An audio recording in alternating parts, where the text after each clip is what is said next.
Hello and welcome back to my channel. For those of you who are new, my name is Randaysha, or Randy for short.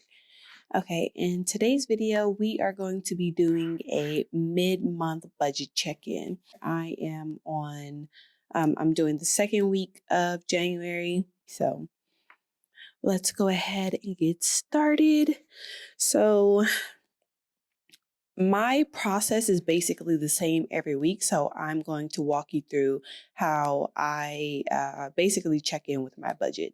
So just in case you're following along with me on how I budget. And the first thing I do is I make sure that all of the items from the previous week were paid before I start to get into the new week. So what I do is I make sure I go through and I make sure everything is checked off. And I check things off throughout the week. Like I typically check my account once a day to see, make sure everything's okay, no fraudulent activity, things like that, and to make sure things are being paid like they're supposed to be. So I can see from this week that this daycare fee still hasn't been paid. I was expecting them to auto deduct it out of our account, but I don't know. I need to go and talk with them at this point. So what I'm going to do is I'm going to actually transfer this to another account so I can go ahead and check it off. So I'll probably transfer it to my planned expenses account. And I just have my phone. I'm logging into my banking app. I bank with Chase. So I'm going to transfer this daycare fee is $100. I was trying to keep it in our main bill paying account because I was expecting it to come out. But at this point, I need to figure out what's going on with this. And then at that point, I'll transfer it back from our planned expenses to our main account so it can be paid. But for right now, I'm going to go ahead and check that off because I transferred it. So I check off items that have been paid or that I've transferred to the appropriate account. So looking at the previous week, and I'm starting on the 3rd because if you watch my budget with me or my setup video, then you know that anything before the first paycheck of the month is handled by a rollover. So I'm not worried about these 2 days. So looking at it, everything is checked off. So that means everything is paid. So the next thing that I typically do is I will transfer all of the remaining money that was in the account before we got paid on this payday. I will transfer that to our sinking funds. And I do that basically just to zero out the account. So anything that I transfer before, like from the week before, is basically extra savings, if that makes sense. So let's see, I had already calculated it, and like I had already checked our account before, and the amount that I needed to transfer was $336.16. So I'm going to go ahead and transfer that as well. Okay, so now that that is done, the next thing that I typically do is I'll move on to the current week that I need to budget, or basically like do transfers for and everything. So basically this current pay period. And what I typically do is pay ourselves first. So basically our check comes in, and anything over a certain amount. So say I'm expecting around $1,200 for our check. What I typically do is I budget on less than what we receive, because over time, I have figured out that we only need a certain amount of money to live comfortably. So anything over that amount, I automatically transfer out of our account right when we get paid. So essentially, I'm paying us first before any bills are paid, before anything. I'm paying us first. So say $1,200 we're expecting for this paycheck, but we only need $1,000 for this week to live life comfortably. What I'm going to do is I'm going to transfer $200 to our sinking funds because that's just extra. It's just like a built-in savings so that we're not living above our means. We're not having lifestyle creep, which is basically as your income grows, your expenses grow. So that's what I do. I transfer the money right off top. But for this particular paycheck, I'm expecting less than what we typically get paid because I see that I have a little down arrow right here that signifies that this check is going to be less than what I'm expecting.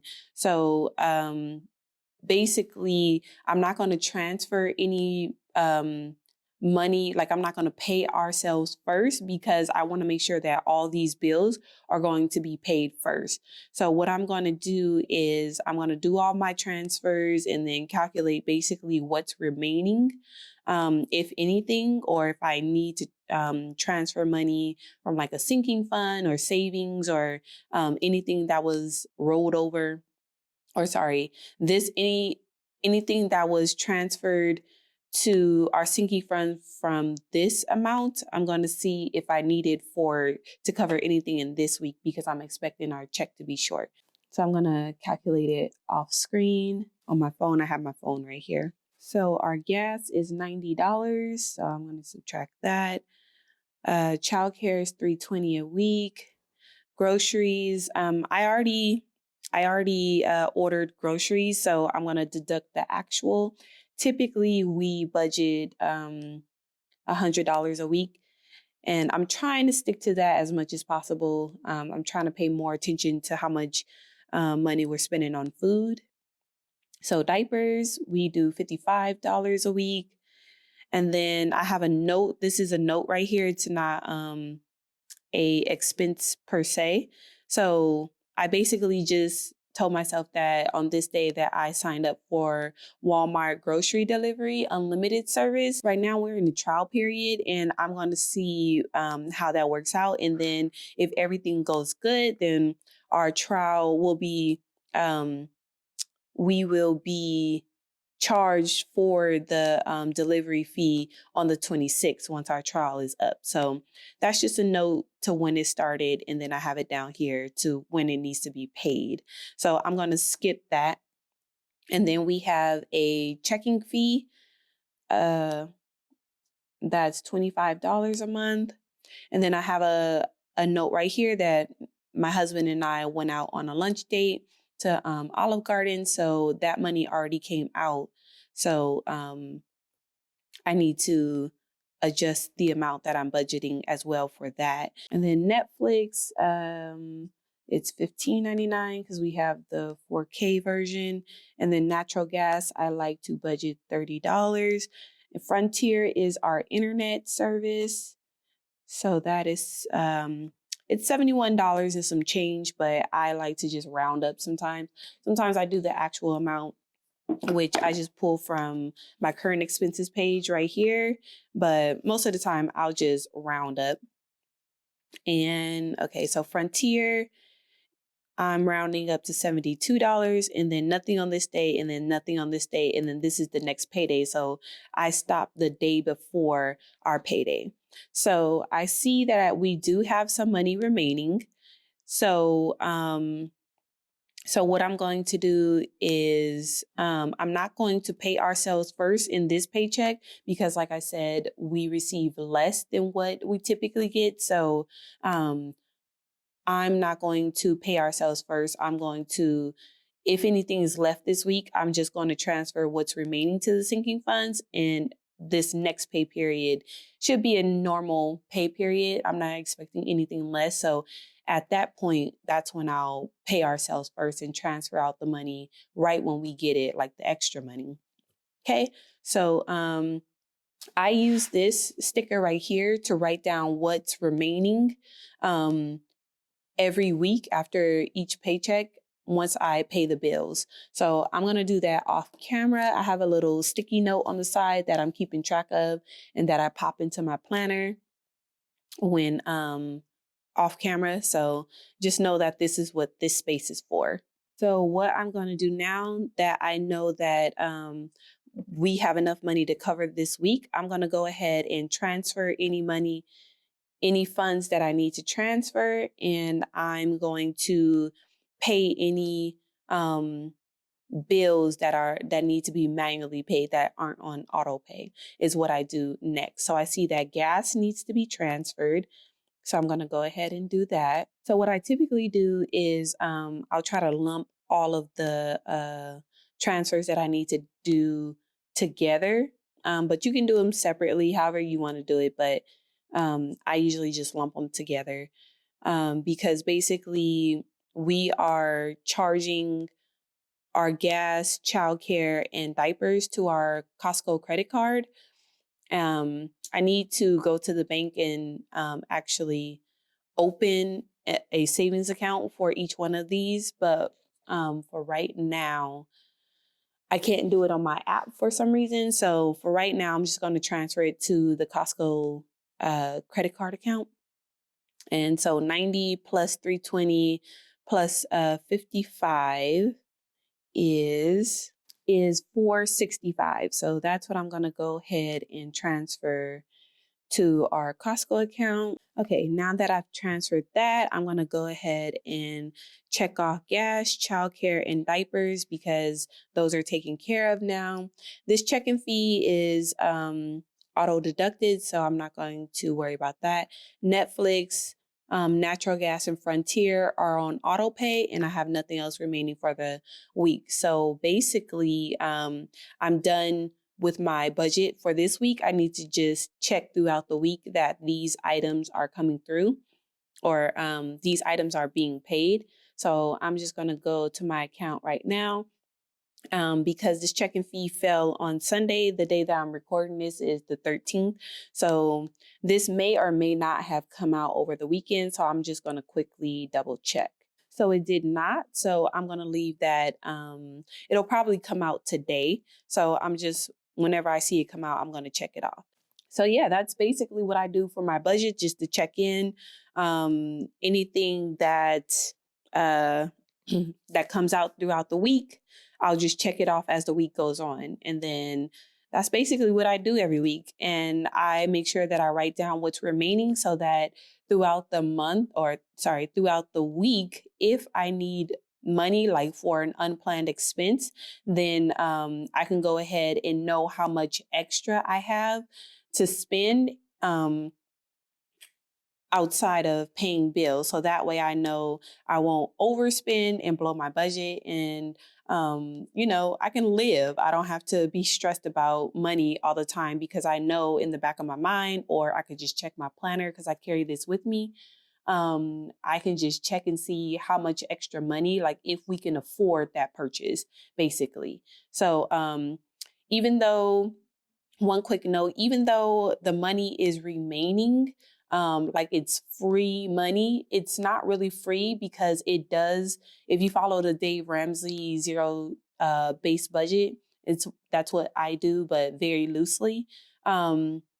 This remaining money over here is not free. It doesn't it has a name and it's sinking funds. Any money that's left over at the end of the week, we transfer to our sinking funds. So I know in the back of my mind that I may have money left over at the end of the week, but it's not unclaimed or free money. This money is potential savings in our sinking funds. So when I'm purchasing things throughout the week, or if my husband wants to purchase something, then I know, or I tell him like, hey, we have this much money left over for the week, just in case you want to buy something or in case something happens that we need to cover. This is how much money we have, but just know that whatever you spend from this money is supposed to go into our sinking fund. So whatever you want to spend, just know that basically you're choosing to purchase whatever it is that you want versus putting that money into our sinking funds. So it kind of like helps you weigh the importance of your purchase. So it's like if my husband or me, actually, if I want to go out, if I want to buy breakfast, because I'm like a sucker for breakfast in the morning before work. if I want to go purchase breakfast on my way to work and not take the time to prepare something the night before for breakfast, then I know that, hey, my laziness pretty much just cost me however much it is for that meal that I bought for breakfast because I didn't take the time to prepare breakfast the night before. So it's kind of like opportunity cost, basically. So it just puts in perspective the frivolous spending that you're doing. Like, is it really worth it that you want to take this money and spend it on this or that versus putting that money in your sinking funds? So that's basically what I do. And then I'll go through like any transfers if I need to, like how I just transferred this daycare fee to my planned expenses. I'll go to my planned expenses page and I'll go ahead and I'll check funded to let me know that I transferred this to my planned expenses account. So I'm not going to put an actual amount because I haven't paid for it yet. Once I pay for it, then I'm going to put the actual amount. But I know just looking at this, anything that's checked off funded should make up the amount in my planned expenses. So unless I have a number that says unless there's an actual in here, because at that point, I know that I spent that money if I have actual written down. But since I only have funded checked and no actual, that means that these 4 items should make up the amount of money that I have in my planned expenses account. And right now, looking at my account, I have $300 in my planned expenses account. So let's see, I have $50 from this dinner. I need to go ahead and actually put 0 because this dinner did not happen. So I know that's $50. Like later on in the month, if I need extra money, I can check here and see if I have extra money. So I know now that I have an extra $50 from my planned expenses account to, you know, either transfer to my sinking funds or to spend it on something, whatever the case may be. But I know that I have 50, 100, 120, and $30, which equals $300. So I know that my planned expenses and what's on this page matches up. So I don't have to worry about it. And then I have been actually tracking some expenses. So like the Walmart delivery unlimited, that was unexpected. Our lunch date was unexpected because my in-laws just offered to watch our son for us so that we could have some, some couple time, which was very nice of them. And we're very appreciative. So we just did unexpected lunch date. And then I'm trying to start to track what I spend at Costco. I did not spend this entire like $470 on groceries. I bought like new towels and like other household appliances, not appliances, household items. But I just want to track what I'm spending at Costco so I can kind of do an estimate and maybe adjust our grocery budget if necessary. I think out of this $470, I probably spent maybe $200 or less on groceries. So I kind of know that at the back of my mind. And that's the only thing with with my budget is that these type of items like Costco and Target Run, where we're buying different categories of items like food, home decor, toiletries, things like that, where we have like mixed categories. That is my only pain point, I guess you can say, in the budget, because I don't like to take the time to break this down into categories. I wish it was an easier way, but that's just just my personal laziness, honestly, because I very well it's very easy for me to break this down, but I just don't take the time to do so.